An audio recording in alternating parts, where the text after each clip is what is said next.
بسم اللہ الرحمن الرحیم۔ السلام علیکم۔ ہمارے یوٹیوب چینل افسانے سنو پر آپ کو خوش آمدید۔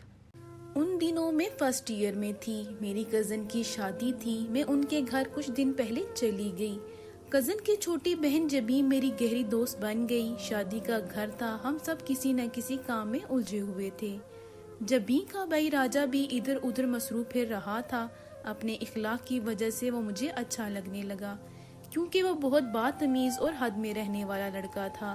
میں اس کو بہانے سے دیکھتی، اگر وہ مجھ کو دیکھ لیتا تو منہ دوسری طرف پھیر لیتی۔ شادی سے ایک روز قبل، یہ مغرب سے ذرا پہلے کا وقت تھا، جبی نے کہا چھت پر کمرے میں نے ڈھولک رکھی ہے، تم ذرا جا کر لے آؤ، رات کو گیت گائیں گے۔ میں بھاگتی ہوئی سیڑھیاں چڑھنے لگی۔ آخری سیڑھی پر اندھیرا تھا، میں کسی سے زور سے ٹکرا گئی۔ اگر میں اس کو اور وہ مجھے تھام نہ لیتے تو دونوں ہی گر جاتے۔ پہلے تو ہمیں پتہ ہی نہ چلا کہ کیا ہوا ہے، کیونکہ دونوں ہی تیزی میں تھے اور یہ طوفانی ٹکر تھی۔ پھر ذرا ہوش آیا تو دیکھا راجہ مجھے تھامے کھڑا تھا۔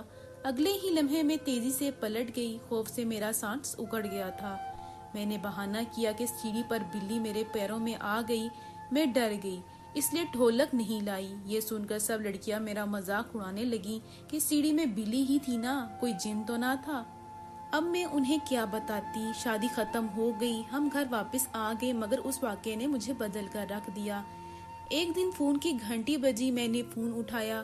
راجہ تھا، وہ اس رات سیڑھی والے واقعے پر معذرت کرنے لگا۔ میں نے کہا اس میں معذرت کی کیا بات ہے؟ اگر تم مجھے تھام نہ لیتے تو میں سیڑھی سے لڑھک کر نیچے گر جاتی اور شاید میرا سر پھٹ جاتا۔ شکر کہ تم وہاں تھے، مجھے گرنے سے بچا لیا، ورنہ خبر نہیں کتنی چوٹ آتی۔ کہنے لگا چلو خیر، جو ہوا اتفاق سے ہو گیا، اب اس بات کو کیا دہرانا۔ میں نے تو یہ پوچھنے کے لیے فون کیا تھا کہ اگر میں جبین کو لے کر تمہارے گھر آ جاؤں تو کیا تم ہمارے ساتھ ہمارے گھر آ جاؤ گی؟ اگر امی نے اجازت دی تو، میں نے جواب دیا۔ اگلے دن جبین اور راجہ ہمارے گھر آ گئے۔ جبین نے امی سے منت سماجت کی اور میں ان کے ساتھ ان کے گھر گئی۔ گاڑی راجہ چلا رہا تھا، میں اور جبین کار کی پچھلی سیٹوں پر بیٹھے تھے۔ راجہ نے شیشہ اس طرح سیٹ کر لیا تھا کہ بار بار ہم کو آئینے میں دیکھ سکتا تھا۔ میں ایک روز ان کے گھر مہمان رہی، انہوں نے میری بہت زیادہ خاطر مدارت کی۔ گھر آ کر یہی ایک بات سوچتی رہتی کہ آخر ان لوگوں نے کیوں میری اس قدر خاطر تواضع کی ہے۔ شادی میں اور بھی تو رشتہ دار لڑکیاں آئی تھیں، ان کو تو لفٹ نہیں کرائی، مجھ میں ایسی کیا خاص بات ہے؟ انہی دنوں جبی نے مجھے فون کیا اور کہنے لگی پھر کب تم کو لینے آئیں؟ کیوں، خیر تو ہے؟ کیا روز روز مجھے لینے آؤ گی؟ راجہ بھیا کہتے ہیں میں ہنا سے شادی کروں گا، ہمارے گھر والے بھی رضامند ہیں، لیکن تمہیں 2-4 بار گھر بلانا چاہتے ہیں۔ ان کا خیال ہے کہ تم ہمارے گھر 2-4 بار آؤ گی تو تمہاری عادت کا ان کو اندازہ ہو جائے گا۔ امی کا یہ خیال ہے کہ رشتے کی بات چلانے سے پہلے ایک دوسرے کے گھر آنے جانے سے انسیت بڑھتی ہے اور فیصلہ کرنے میں آسانی ہوتی ہے۔ کیا امی روز روز مجھے تمہارے یہاں آنے دیں گی؟ خیر، اس کے بعد کچھ دیر ہم نے ادھر ادھر کی باتیں کی۔ ہم نے راجہ کے بارے میں مزید کوئی بات نہ کی، مگر میں خوش ضرور ہو گئی کہ یہ لوگ راجہ کے لیے میرا رشتہ لینا چاہتے ہیں، اور خود راجہ کی بھی یہی خواہش ہے۔ اب وہ میرے حواسوں پر چھانے لگا۔ عید آئی تو جبی نے مجھے عید کارڈ بھیجا۔ اس لفافے میں ایک اور بھی کارڈ تھا۔ میں سمجھ گئی کہ یہ راجہ کی طرف سے ہے۔ سوچا بھی نہ تھا خوشیاں اتنی جلدی مل سکتی ہیں۔ اس کے بعد فون پر باتوں کا سلسلہ چل نکلا۔ کبھی میں فون اٹھاتی تو راجہ ہوتا، کبھی جبین فون کرتی تو میرا بھائی زکی گھر پر ہوتا تو وہ اٹھا لیتا، تب جبین زکی سے 2-4 باتیں کر لیتی۔ اب مجھے راجہ سے ملنے کی چاہ رہنے لگی۔ ہم ملتے بھی جبین کی معرفت تھے، یعنی وہی میرے پاس آنے کا پروگرام بناتی، لیکن میرا بھائی زکی میرا ساتھ نہ دیتا، تب مجھ کو اس کی بڑی منت سماجت کرنا پڑتی تو کہیں جا کر وہ مجھے جبین کے گھر لے جانے پر راضی ہوتا۔ ہمارے گھر والے یہ سمجھتے تھے کہ ہم دونوں سہیلیاں ایک دوسرے سے ملنے جاتی ہیں، جبکہ میں جبین کے گھر صرف راجہ کے لیے جاتی تھی۔ پہل زکی مجھے باتیں سنا دیتا کہ کیوں جبین کے گھر جاتی ہو، میں کوئی فالتو نہیں کہ روز روز تم کو ان کے گھر لے جاؤں، مگر بعد میں وہ بھی نرم رویہ اختیار کرتا گیا۔ اب جب کبھی مجھے جبین کے گھر جانا ہوتا، زکی کہتا چلو میں تم کو لے چلتا ہوں۔ پھر پتہ نہیں کیوں تقدیر کو میری خوشی اچھی نہ لگی کہ راجہ آہستہ آہستہ بدلنے لگا۔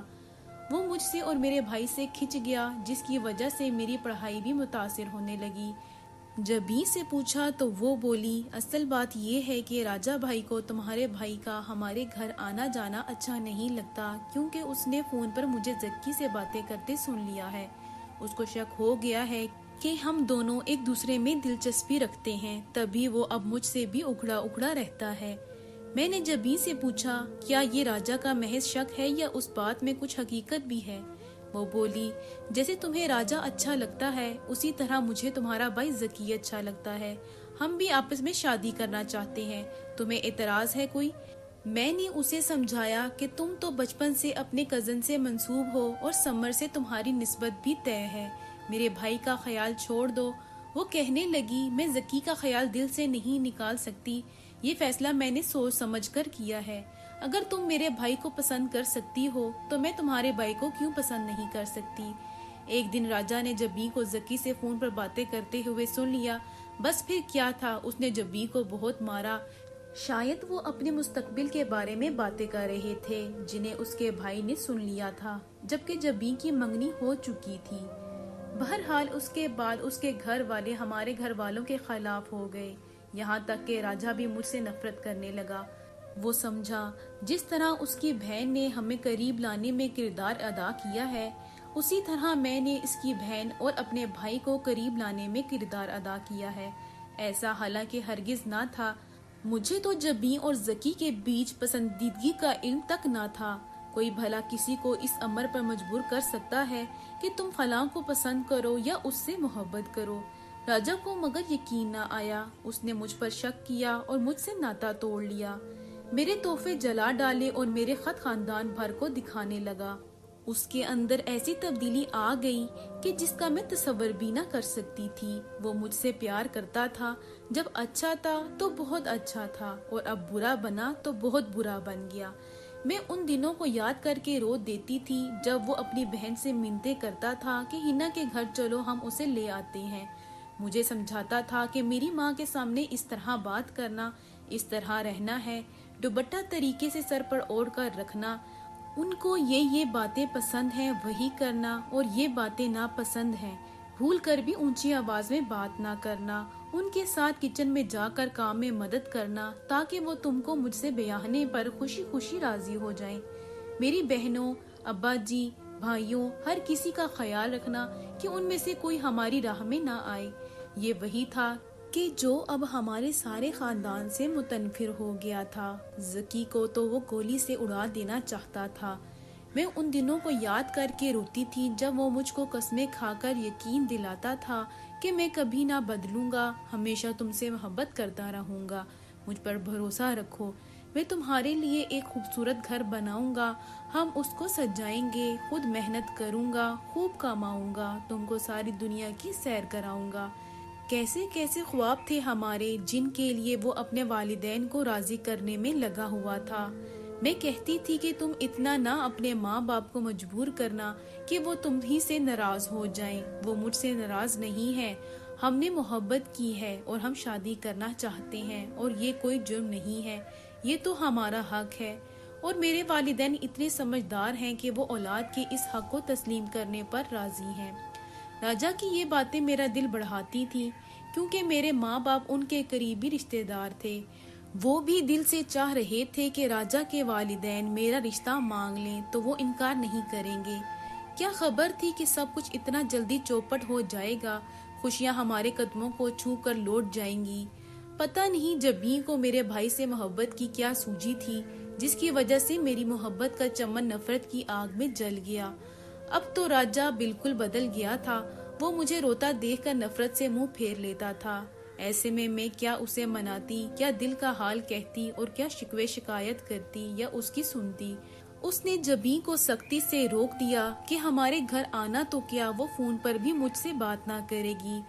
اس نے ہم سے سارے رابطے ختم کر دیے اور میرے بھائی کے لیے اپنے دل میں بغض ہی نہیں دشمنی پال لی۔ وہ اب زکی کو ذلیل کرنے کے چکر میں لگا تھا جس کا میں تصور نہ کر سکتی تھی۔ پھر اس کے ہاتھ زکی کا ایک خط لگ گیا جو میرے بھائی نے اس کی بہن کو لکھا تھا۔ بس پھر کیا تھا، جو لاوا اس کے اندر جمع ہو رہا تھا پھٹ کر باہر آ گیا۔ ایک دن اس نے زکی کو میدان میں جا لیا جہاں وہ اپنے دوستوں کے ساتھ کھڑا تھا۔ راجا کے ہاتھ میں چھرا تھا، اس نے جاتے ہی میرے ویر پر حملہ کر دیا۔ چھرا اس کے بازو میں لگا، اس کے دوستوں نے مل کر راجا کو قابو کیا اور چھرا اس سے چھین لیا۔ زکی کے بازو میں گہرائی تک زخم آ گیا، خون بہنے لگا۔ کوئی ایسی رگ کٹ گئی تھی کہ خون رکتا نہ تھا۔ دوست گاڑی میں اسے ہسپتال لے گئے اور پولیس کو بھی اسی وقت فون کر دیا۔ پولیس راجا کو پکڑ کر لے گئی۔ اینی گواہ موجود تھے۔ اس پر ارادۂ قتل کا سنگین مقدمہ بن گیا۔ دونوں خاندانوں میں پریشانی بڑھ گئی۔ تب بزرگوں کو علم ہوا کہ ایسا کیوں ہوا۔ والدین نے جلدی سے میری شادی چچا زاد سے کرا دی اور جبیں کے ماں باپ نے بھی وقت ضائع کیے بغیر اس کی شادی اس کے منگیتر کے ساتھ کر دی۔ انہوں نے کہا کہ ہماری لڑکیاں ہی فتنہ ہیں جن کی وجہ سے ان کے بھائی موت کے منہ میں گئے ہیں۔ خدا نے ان کی زندگیاں بچا لی ورنہ حالات اس سے زیادہ بھیانک ہو سکتے تھے۔ ہم سے ہی غفلت ہوئی ہے کہ ہم نے اپنی بیٹیوں کو اتنی چھوٹ دی کہ ایک دوسرے کے گھر آنے جانے سے روکا نہیں۔